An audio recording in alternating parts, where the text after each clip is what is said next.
Esse livro é um livro muito precioso, porque ele é um livro diferente. Dos 66 livros da Bíblia, ele é um livro totalmente diferente.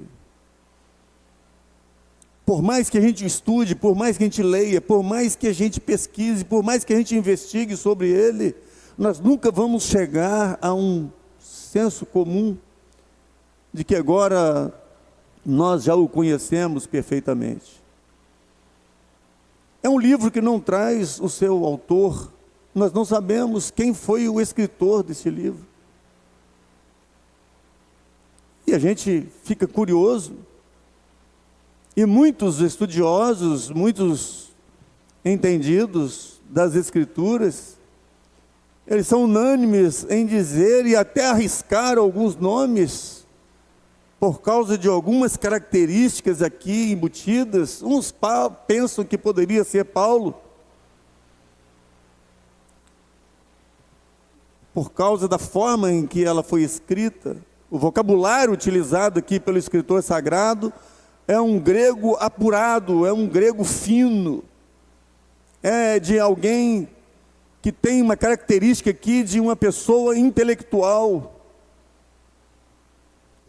Mas outros também pensam que poderia ser Apolo, por ser muito eloquente. E este livro é um livro totalmente eloquente, é alguém que tem convicção do que fala, é alguém que fala porque sabe falar e sabe do que vai falar. Bom, isso não importa para mim. O que importa é o conteúdo. Muito embora a gente ficaria muito satisfeito em saber quem o escreveu. Mas isso me dá ainda uma autonomia maior ainda de dizer que as coisas que Deus faz sempre traz surpresas para nós. Ele sempre nos desafia. E outra coisa interessante também, que no anúncio, né, de cada versão bíblica, está escrito aqui de que é uma epístola aos Hebreus, né? Epístola é uma carta.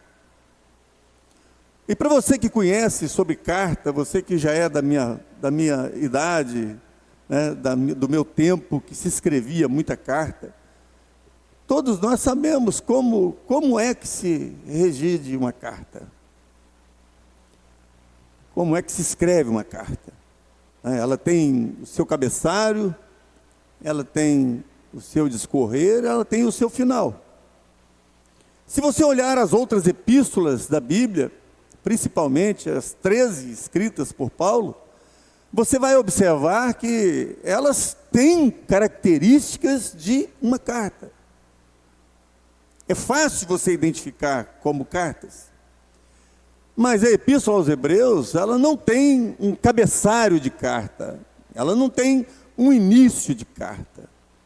E ela também não se conduz como se fosse uma carta. Mas ela termina como se fosse uma carta. Isso também não importa. Se ela é uma carta, ou se ela é um tratado. A verdade é que esse livro é riquíssimo em doutrinas, ensinos práticos para a nossa vida, e nos desafia o tempo todo, questionando tanto aqueles que confessaram já o Senhor Jesus como Salvador, como também encurralando aqueles que ainda não fizeram isso. Não há escapatória, todos estão englobados dentro do que vai ser tratado aqui neste livro. Olha só o que ele diz no capítulo 2. Portanto, convém-nos atentar com mais diligência para as coisas que já temos ouvido, para que em tempo algum nos desviemos delas.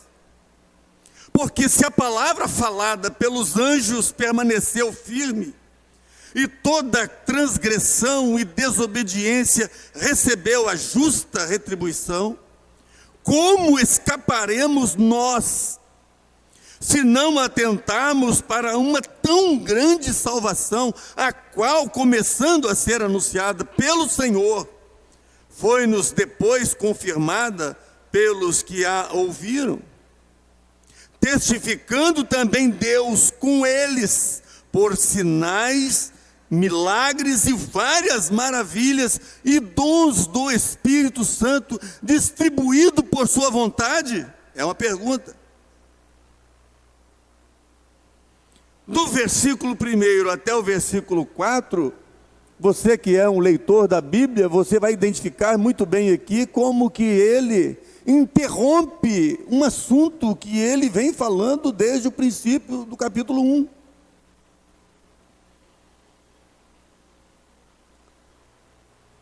Quando eu disse aqui que esse escritor, ele tinha um conhecimento profundo, ele tinha um conhecimento profundo de todas as coisas que importam se ter conhecimento. Porque eu vejo que muita gente tem, principalmente essa nova geração, é uma geração que tem muito conhecimento, porque as informações, elas chegam de todas as partes, de todos os meios possíveis. Hoje, desde quando acordamos até a hora que vamos dormir, nós somos cercados de informações de todos os tipos, em todas as áreas da vida. É muito difícil hoje você conversar com alguém, mesmo que seja jovem, que ele não demonstre conhecimento sobre as áreas que você quer mexer.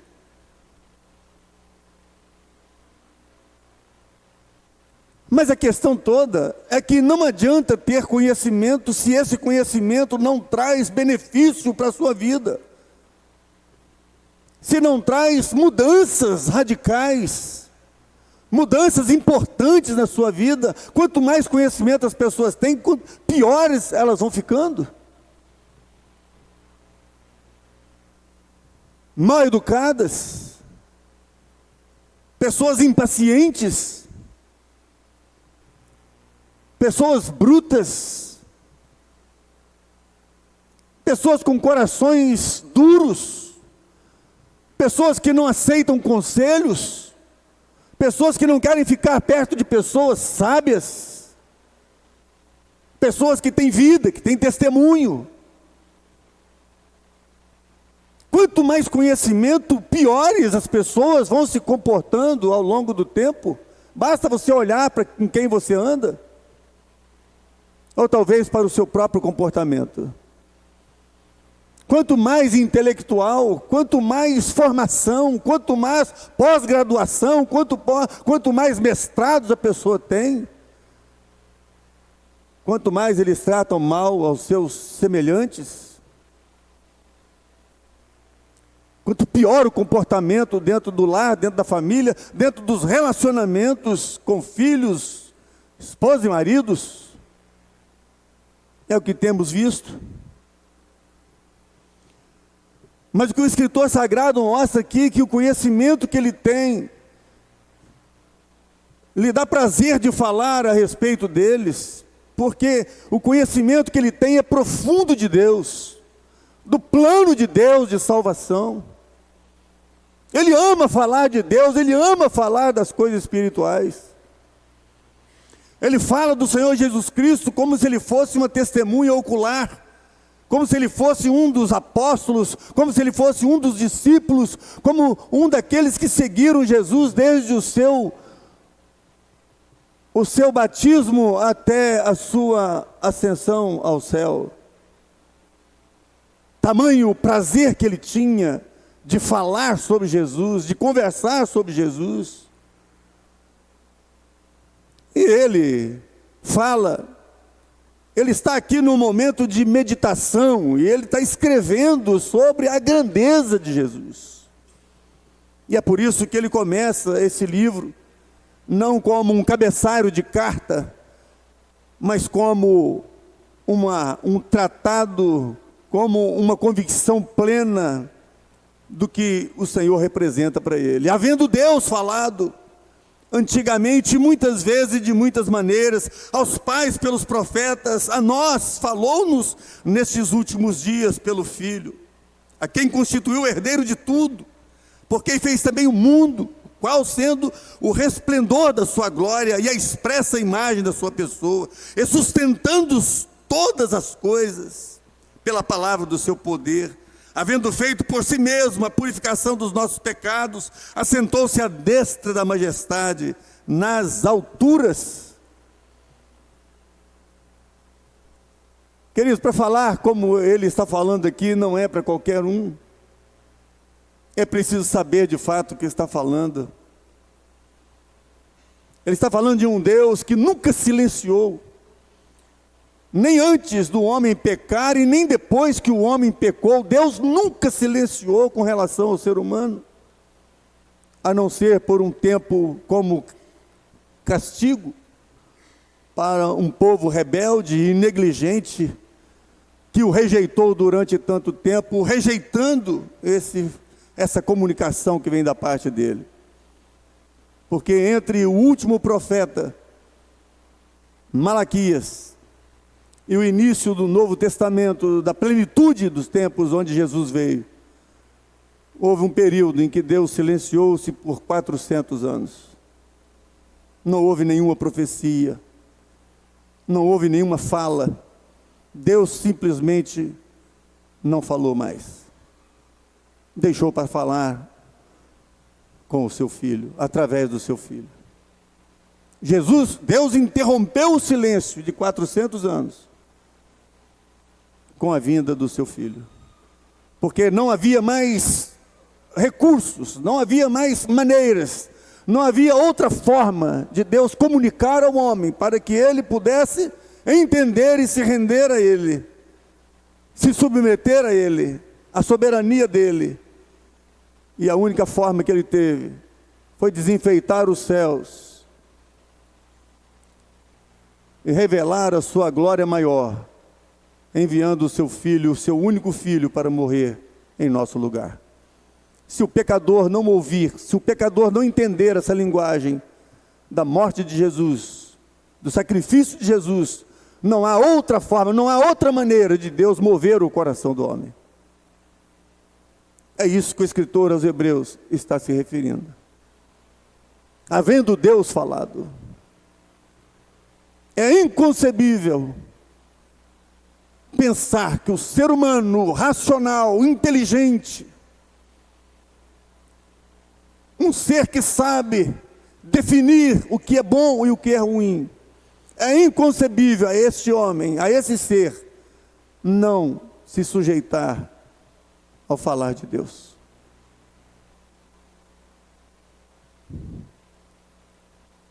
Portanto, convém-nos atentar com mais diligência para as coisas que já temos ouvido. É disso que o escritor está se referindo no capítulo 2. Ele está abrindo entre parênteses, na sua meditação da grandeza do Senhor. Tudo foi feito por Ele, por causa dEle. Jesus é tudo, Ele é o esplendor da glória de Deus. Ele é a expressa imagem de Deus. Ele não reflete a imagem de Deus. Ele é o próprio Deus. E não há ninguém maior do que Ele. Nem os anjos, ninguém. Nem toda a hierarquia dos sacerdotes e sumos sacerdotes é comparado à grandeza do Senhor. O escritor está meditando na grandeza de Deus. Ah, querido, já pensou como seria a sua vida? Como seria a nossa vida? Se nós tirássemos um tempo para meditar nessa grandeza do Senhor, na importância dEle, não somente para todo esse universo, mas para a nossa vida. A nossa vida não tem sentido, não há razão, estamos perdidos, completamente perdidos, no mundo que tenta de todas as formas nos sufocar com todas as suas propostas.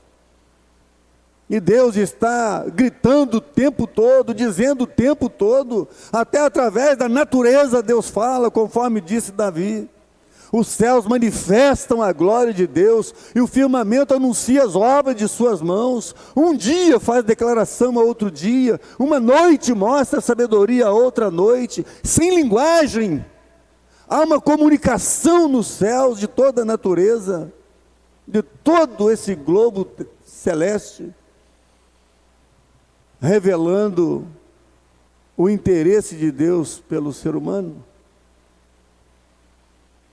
E de repente, então, ele para a sua meditação, porque a partir do verso 5, ele continua falando dessa grandeza de Deus. Olha só, nós lemos do verso 1 até o verso 4, agora nós lemos do verso 5, porque não foi aos anjos que sujeitou o mundo futuro de que falamos, mas em certo lugar testificou alguém dizendo que é o homem para que dele te lembres, ou o filho do homem para que os visites. Tu o fizeste um pouco menor do que os anjos, de glória e de honra o coroaste e o constituíste sobre as obras de tuas mãos. Todas as coisas lhe sujeitastes debaixo dos pés. Ora, visto que lhe sujeitou todas as coisas, nada deixou que lhe não esteja sujeito. Mas agora ainda não vemos que todas as coisas lhe estão sujeitas. Ele é coroado de glória.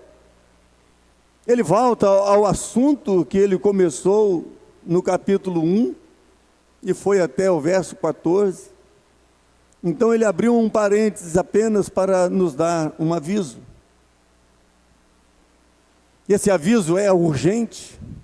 E na verdade ele não dá somente este aviso, mas nós temos aqui, ainda nesta epístola, mas além dessa, mais umas 3 ou mais advertências desse escritor com relação a essa displicência, tanto dos crentes como também daqueles que ainda não se decidiram a Cristo.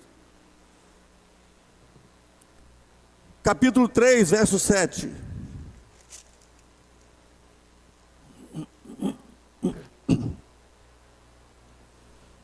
Portanto, como diz o Espírito Santo, se ouvirdes hoje a sua voz,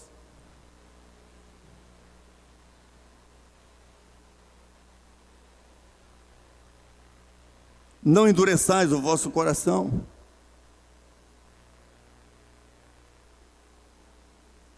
Como na provocação, no dia da tentação do deserto, onde vossos pais me tentaram, me provaram, e viram por 40 anos as minhas obras. Hoje eu fiquei pensando, e bastante, desde quinta-feira, viu, Natan? Como pode? Não é possível que as pessoas estão tão cegas assim. Deus colocou uma nuvem.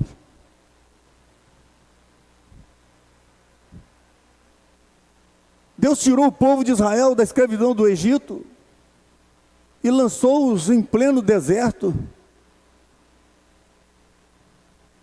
Todos nós sabemos que no deserto não existe nada. É muito quente durante o dia e muito frio depois da meia-noite. A temperatura cai bruscamente. Deus pensou em todos os detalhes. Ninguém saberia se guiar pelo deserto se não tivesse um guia conhecedor profundo de como atravessar aquele lugar.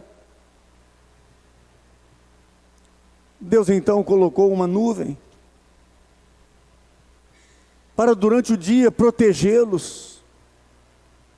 A nuvem é que iria dar a eles a orientação necessária para que eles não se perdessem no deserto e nem fossem destruídos pelo calor intenso daquele lugar.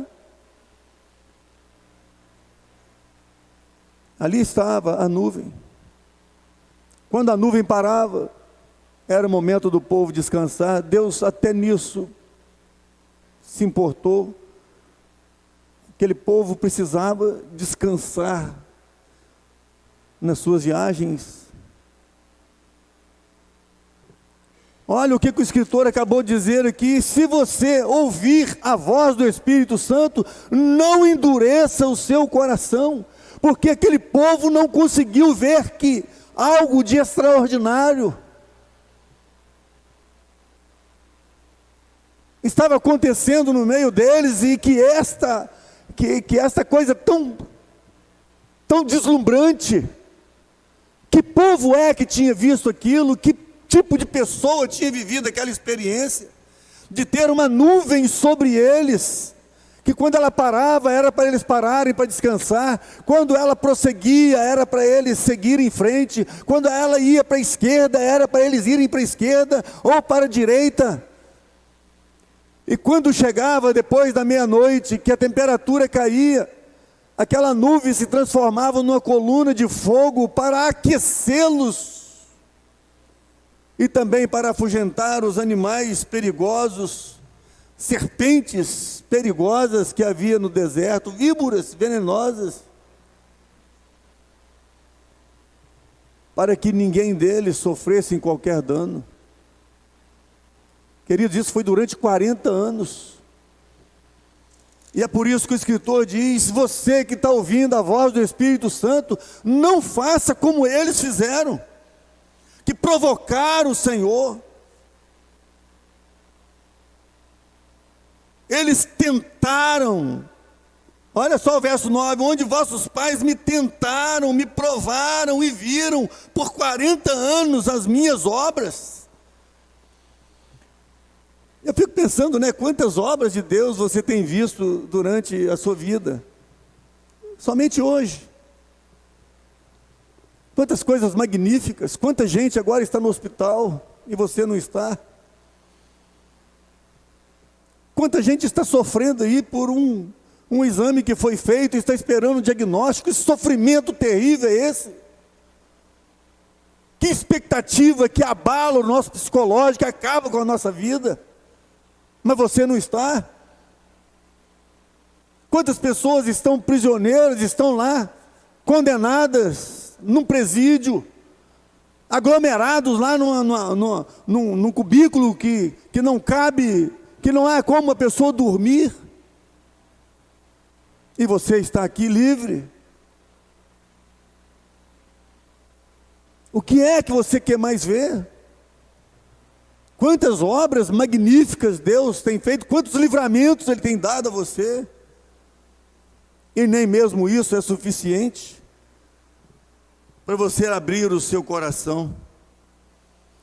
Por isso, verso 10, me indignei contra esta geração e disse: estes sempre erram em seu coração e não conheceram os meus caminhos. Assim jurei na minha ira que não entrarão no meu repouso. Esse é um aviso. Esse aviso foi dado muitas vezes.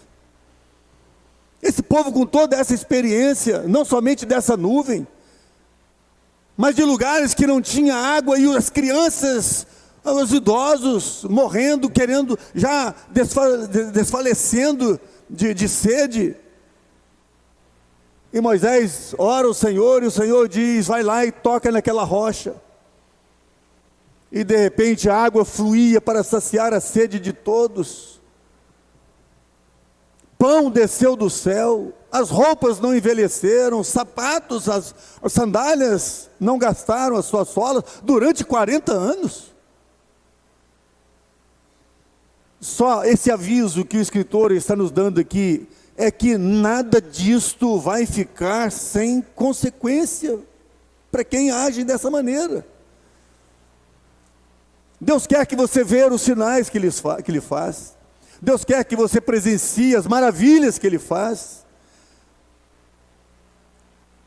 Maravilhas são coisas estupendas, coisas que ninguém sabe fazer, é só Ele que sabe fazer. Mas ninguém sabe fazer, é só Ele. São coisas maravilhosas. O próprio nascimento de uma pessoa, Davi disse no Salmo 139, eu te louvarei, Senhor, porque de uma forma terrível, assombrosa, de uma forma maravilhosa, o Senhor me formaste. A nossa própria existência, o nosso nascimento, a geração de uma criança, como uma criança é gerada. Como que isso não mexe com os nossos corações, não abre a nossa visão com relação a essa grandeza do Senhor?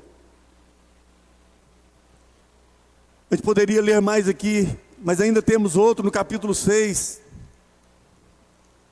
verso 1. Pelo que, deixando os rudimentos da doutrina de Cristo, prossigamos até a perfeição, não lançando de novo o fundamento do arrependimento de obras mortas, de fé em Deus. O que o escritor está dizendo aqui?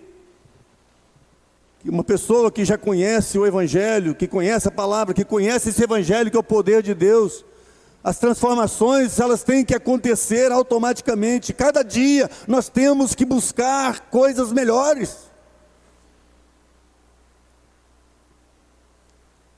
Cada dia nós temos que melhorar o nosso vocabulário, temos que mudar o nosso comportamento no nosso trabalho, temos que mudar o nosso comportamento no meio dos nossos amigos, com quem nós lidamos, com as pessoas que lidamos, com a nossa vida profissional. Essas mudanças têm que ser automáticas, porque é isso que Deus quer ver na nossa vida, porque nós o representamos como embaixador dEle. Deus não quer se manifestar apenas pela natureza que Ele criou, Ele quer que o mundo nos conheça, que o conheça através de cada um de nós. É hora de prosseguir a perfeição. É claro que o ápice da perfeição, para nós pecadores, não será possível pela nossa própria capacidade. Mas o que Deus quer ver é a nossa busca, é o nosso interesse, é o nosso desejo. E o restante Ele completa com o Espírito Santo que Ele nos deu para habitar dentro de nós, para nos auxiliar, para nos ajudar, para nos fortalecer, para nos levantar quando caímos, para nos animar quando estamos desfalecidos, para nos consolar quando não temos nenhum tipo de consolo. Esta é a perfeição. E da doutrina dos batismos, da imposição das mãos, da ressurreição dos mortos, do juízo eterno. E isso faremos se Deus o permitir. Que o escritor está dizendo que se não há crescimento espiritual na vida de alguém que se converteu, alguma coisa está errada. Porque tem que ensinar para ele tudo que foi ensinado anteriormente quando ele se converteu.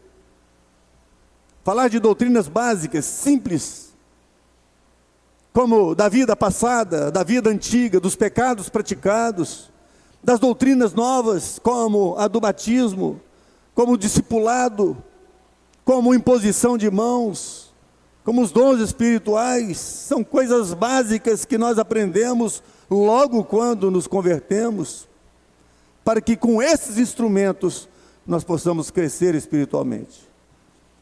Mas não é isso que aconteceu com eles. Porque no capítulo 5,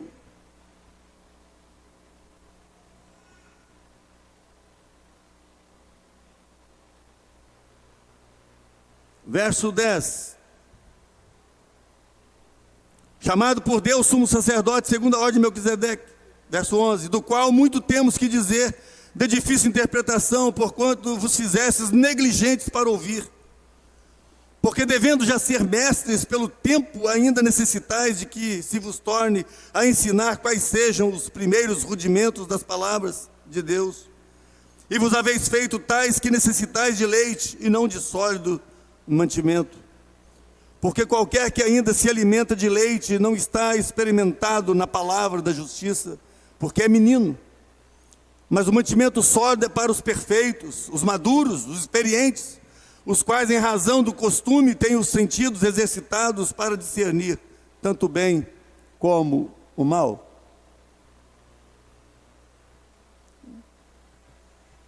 Não é interessante que o bebê, quando nasce e que ele vive apenas do leite materno, mas logo, logo, ele começa a sentir falta de alimentos mais sólidos. E a mãe vai percebendo isso.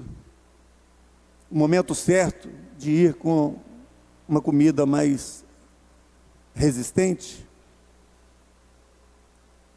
O escritor avisa aqui que já era tempo para essas pessoas serem mestres e ainda estavam necessitando de leite, dos primeiros rudimentos, dos primeiros ensinos. Teríamos aqui uns outros avisos também lá no capítulo 10, mas não temos tempo para poder discorrer tudo isso, porque é muito longo. Mas voltando ao capítulo 2, é exatamente isso que ele faz agora. Com esses avisos, com essas advertências, ele está dizendo que aqueles que se sujeitam à palavra do Senhor, aqueles que apreciam as coisas espirituais, aqueles que vivem o Evangelho, eles são grandemente beneficiados por isso. A bênção de Deus está sobre ele. A bênção de Deus está sobre a sua família. A bênção de Deus está sobre tudo que ele faz, onde ele coloca as suas mãos, onde ele pisa os seus pés, onde ele abre a boca para falar. Ele é bênção. Não somente para ele, mas para toda a sua família e por todos quantos relacionam com ele. Eu tive o privilégio de trabalhar num lugar onde o meu escritório ficava à disposição das pessoas, dos nossos vizinhos que tinham seus problemas e iam correndo lá pedir para que a gente orasse por eles. Ou que lhe desse uma palavra, um conselho. O nosso trabalho não foi apenas um comércio para poder vender as mercadorias, mas um lugar onde nos tornamos uma referência para as pessoas. As pessoas queriam saber onde a gente reunia. As pessoas queriam saber o que a gente fazia. Porque ali era uma referência da presença de Deus. Um lugar abençoado. Quase 50 anos. E nunca ninguém bateu na nossa porta o dia que nós fechamos para nos cobrar um centavo. Deus nos abençoou. Nunca foi um credor nos cobrar. Todos se lamentaram quando fechamos o nosso comércio. Missão cumprida. Convém-nos atentar com mais diligência. O que o escritor está dizendo? Depois de a gente olhar todo esse movimento da grandeza do Senhor. Então agora ele está dizendo, é importante que você ouça isso com atenção. A palavra de Deus não é algo para ser desconsiderado, querido. Ela tem que ser levada a sério. Nós, quando conversamos, muitas das nossas conversas durante o dia, elas não têm proveito para nada. Às vezes somos inúteis em muitas coisas que nós falamos durante o dia. E às vezes até nós mesmos voltamos atrás, dizendo para a pessoa que está nos ouvindo, para não levar a sério o que nós falamos, porque nós falamos de forma leviana, ou brincamos com as palavras. Mas Deus não é assim.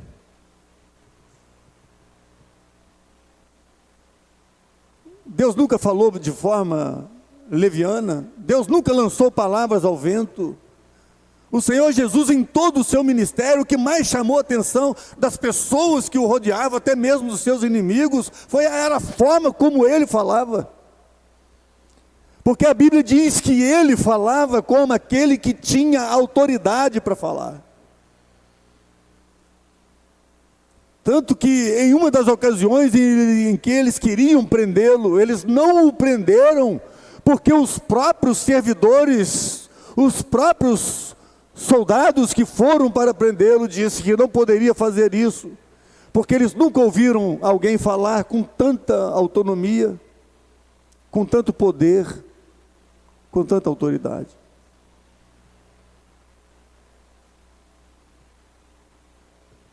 Então o escritor sagrado está nos orientando aqui, nos avisando. Convém atentarmos com mais diligência. O que isso significa? Com mais cuidado.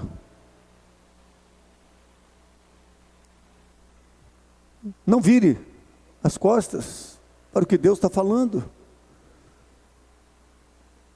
Porque a forma que Deus fala, não tem como a palavra dele empenhada voltar atrás. A Bíblia diz que ela não volta vazia. Ela é eficaz. De qualquer forma, queira você sim ou queira não, esta palavra que é dita por ele, ela vai ser levada até o final, ela vai ficar arquivada. Não somente na sua memória, mas também no dia do julgamento de Deus.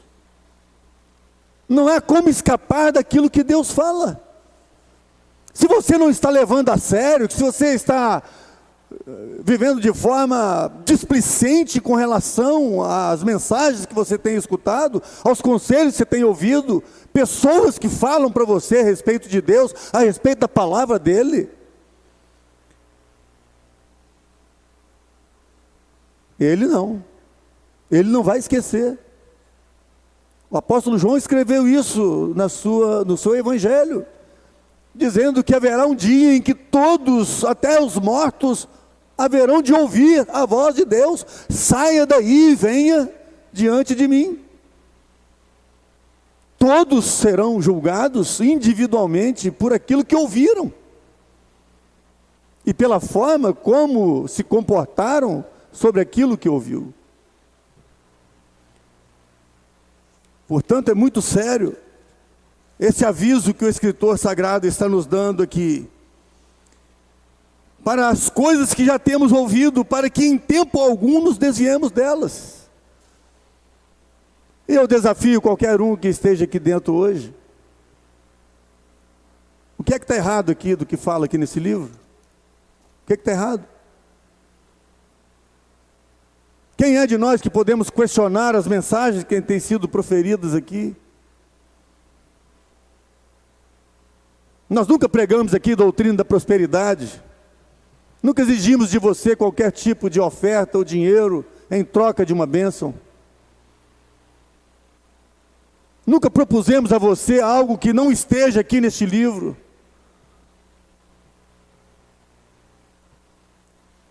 Uma das maiores preocupações da nossa parte é quando a gente sobe que aqui eu não tenho que falar de mim, eu não tenho que falar das minhas ideias, das minhas filosofias, dos meus pensamentos. Aqui eu tenho que falar aquilo que Deus mandou falar.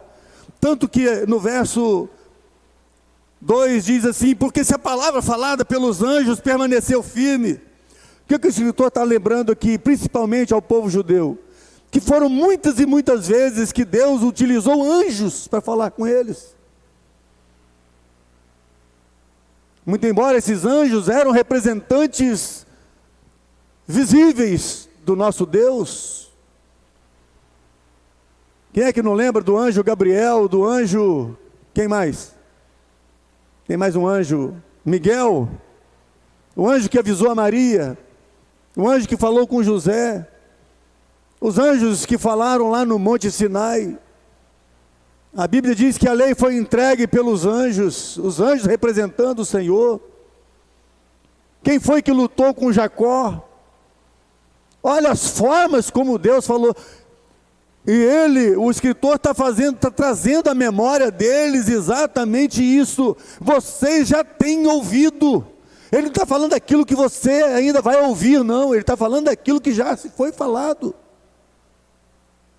Deus usou anjos que tomaram forma corpórea, tomaram forma humana, para poderem serem vistos e tocados, para que a mensagem de Deus não fosse invalidada ou desprezada.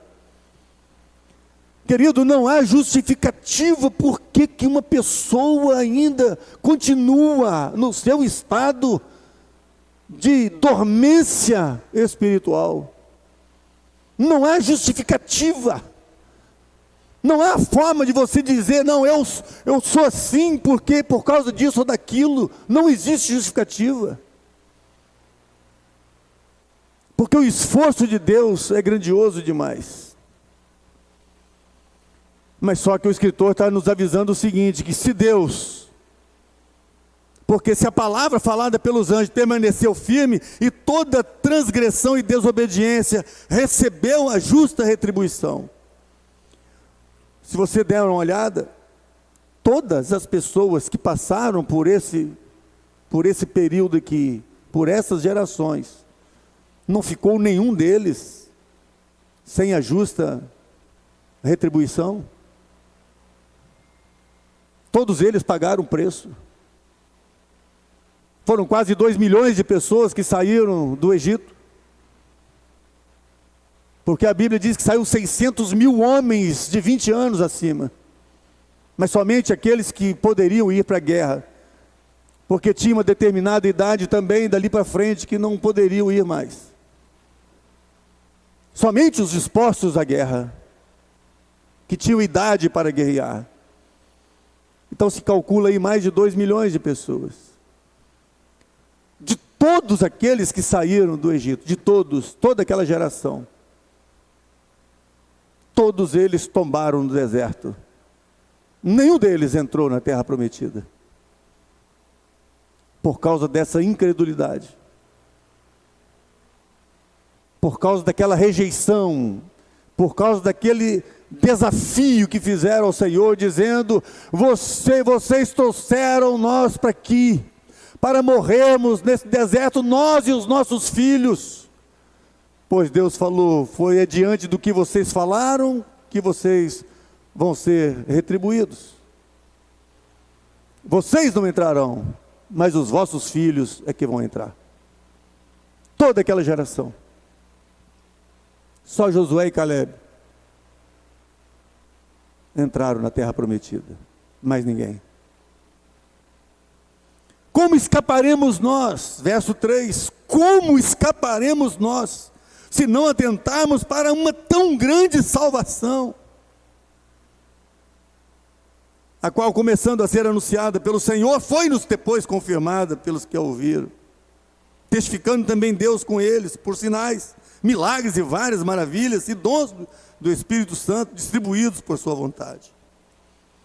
Eu queria chamar a sua atenção aqui, para essa forma como o escritor fala da salvação. É alguém que vibra, é alguém que se encanta com ela, é alguém que não somente fala sobre ela, mas que vive sobre ela. A razão da sua vida é a salvação que ele ganhou, é esse presente que Deus lhe deu.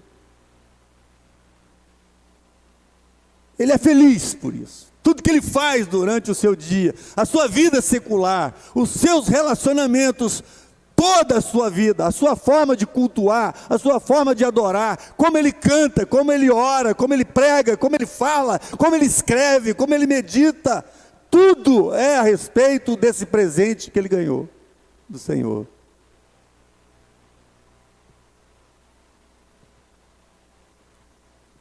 Ele ama a palavra de Deus.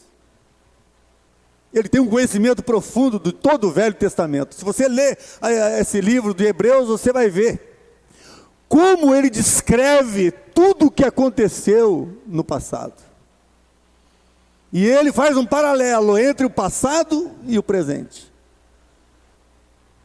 Ele faz um paralelo antes de Cristo e depois de Cristo. Ele deixa bem claro que a história do mundo se dividiu com a vinda do Senhor Jesus Cristo. É antes de Cristo e depois de Cristo.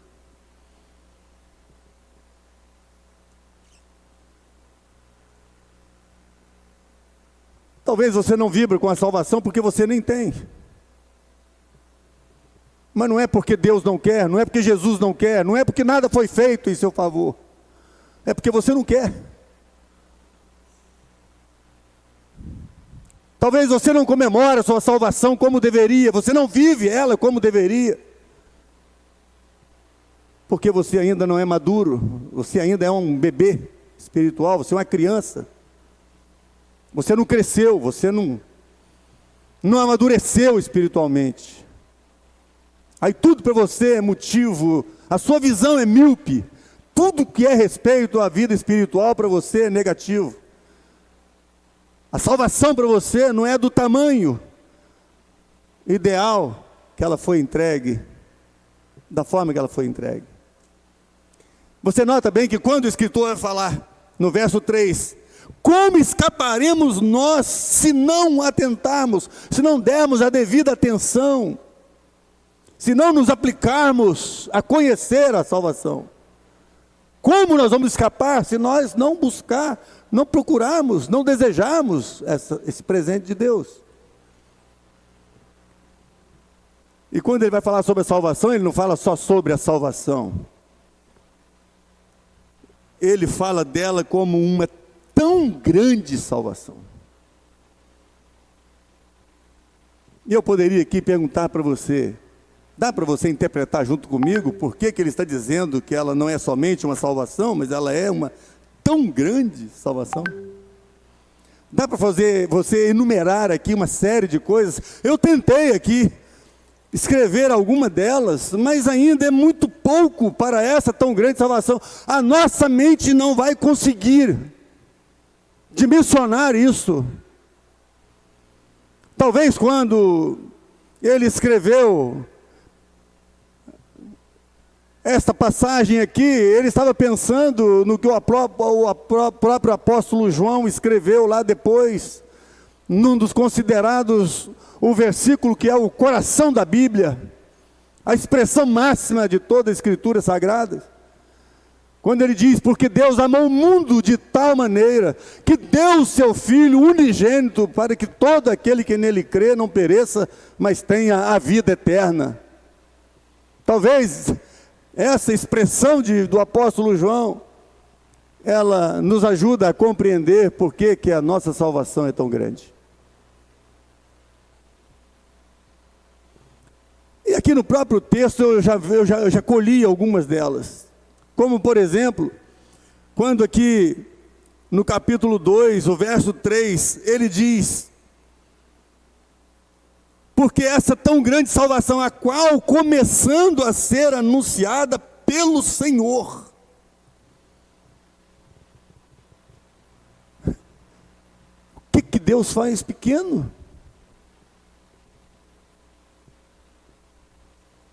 A nossa salvação, ela foi anunciada primeiramente pelo Senhor, é Ele que começou tudo. Foi através de Deus. Foi quando os nossos primeiros pais pecaram, Deus se manifestou ali com a sua tão grande salvação, trazendo a eles uma nova vestimenta, porque a vestimenta deles era inútil para poder alcançar a salvação, o perdão de Deus, a remissão dos pecados deles. Lembram que eles estavam nus, e eles coseram folhas de figueira para se vestir, usando recursos próprios para poder cobrir a nudez. Mas a nudez deles perante Deus não era física somente. A nudez do interior, da alma, do coração deles. Essa é a pior nudez que existe do ser humano, desprovido de tudo, completamente nu. Lá em Apocalipse nós lemos quando a Bíblia fala sobre isso. Você que diz que é rico, que é poderoso, que tem tudo, você é pobre, cego e nu perante o Senhor, está vazio. Como escaparemos nós, querido? Você é inteligente. Olha quanto tempo você está brincando com isso. Olha quanto tempo você ouve palavras e mais palavras, evangelho e mais evangelho. Quantas vezes você é advertido, aconselhado, redarguido por alguém da sua família, por alguém da igreja, pelos pastores, pelos presbíteros, por aqueles que pregam por toda parte. Tem hora que estou andando pela rua e vejo lá uma pessoa sozinho com uma caixa. Eu fico pensando, meu Deus, que coragem tem essa pessoa, sozinho, em pleno dia de semana. Ele sai lá da hora do almoço dele, pega uma caixa, liga lá um violão, liga lá um som qualquer, um microfone todo simples, sem nenhuma estrutura técnica, e está lá falando do evangelho. Como escaparemos nós se não ouvirmos isso? E quem é que começou a pregar o evangelho? Foi o próprio Senhor. Olha o que o escritor está dizendo: não há como você escapar, não há justificativa que possa convencer que esse evangelho está errado. Foi o Senhor que começou, não foi homens que começou. É Deus, o investimento é de Deus, é dos céus, é Ele que vem em busca, é Ele que vem à procura, é Ele que vem com perdão, é Ele que vem com misericórdia, é Ele que vem com graça. Por isso que ela é tão grande. Não dá para nós entendermos, eu não consigo entender isso. Como pode Deus se importar tanto assim com o ser humano?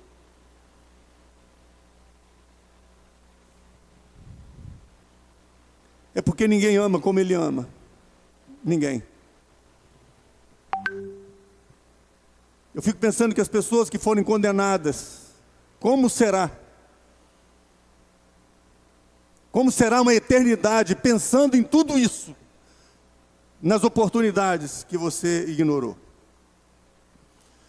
Porque ela é tão grande, por causa do seu alcance. É por isso que ela é tão grande. Ela não era somente para os judeus. É por isso que ele começa dizendo aqui, portanto, convém-nos atentar. Ele está se referindo tanto aos seus compatriotas, tanto aos judeus, como também aos gentios. Não há quem fique fora do alcance da extensão da salvação, dessa tão grande salvação. Gente, que coisa espiritual, né?